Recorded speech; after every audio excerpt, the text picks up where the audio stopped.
Ni sura mpya inayoletwa na ujio mpya na pia tayari kwa waandishi wa ukurasa mpya. Hapa nami nikaribisha katika taarifa zangu za usawa na uzuri wa Kamulu. Niite Peter Irungu, lakini kabla tuanze, ningependa kukuomba usiwe mwenye pupa, kwani mwenye pupa hadiriki kula tamu. Katika taarifa zetu hii leo, tungependa kuangazia mambo yanayohusika katika maeneo ya Kamulu. Leo hii tukiweza kuangazia mahali panapoitwa Ndia, ambapo pamekuwa na usawa mwingi zaidi, ambapo kando kama unavyoona kuna watu wanaohusika katika kusawazisha mahala hapa ili paweze kukua na usawa zaidi.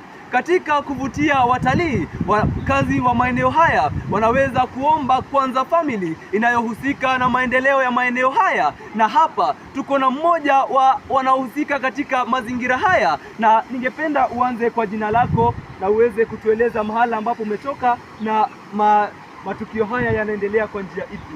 Karibu. Shukrani sana, asante sana Peter Irungu. Kwa majina naitwa Matoke Neriko na mimi ni mkazi wa Kamulu kutoka hapa Brookside. Yes, na leo hapa pahali ambapo mnaona ni Ndia Kamulu. Yes, na tumekuwa tukiendelesha shughuli mbalimbali hapa, kwa mfano kuchunga mazingira yetu, kwa kuwa tunaamini ancestors wetu walikaa hapa. Yes, na waliweza kukaa hapa na ilikuwa pahali pao pa maombi, pahali pao pa kujikinga na vita wakati wa mzungu. Yes, so tunajaribu kuonyesha watu umuhimu wa kuweza kuweka hii pahali baki ilivyo. Naam, Matoke, ningependa utuelezee Kwanza Family ni akina nani na wanahusika vipi katika matukio haya ya kusawazisha mahala hapa? Basi, Kwanza Family tunahusika katika filamu, uchoraji na mazingira. Na hii ni upande wa Kwanza Family ambayo unaitwa Kwanza Maji, ambayo imeivia katika mazingira, kuchunga mazingira na kusafisha mito na kupanda miti.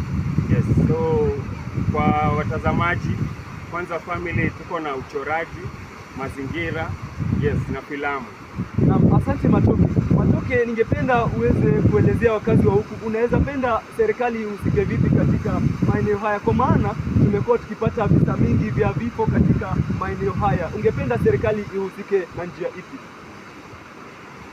Vile ambayo tunataka serikali ihusike na hapa, ningependa serikali tusaidie wale ambao wameingia kwa mto waweze kusongeshwa. Juu hii ni pahali pa mto, na ukiweza kuangalia vizuri kuna wale ambao wameweka nyumba ambazo hazifai kukua hapa. So tungependa serikali iweze kuonyesha wasonge nyuma kidogo, waweze kuipa eneo hii heshima.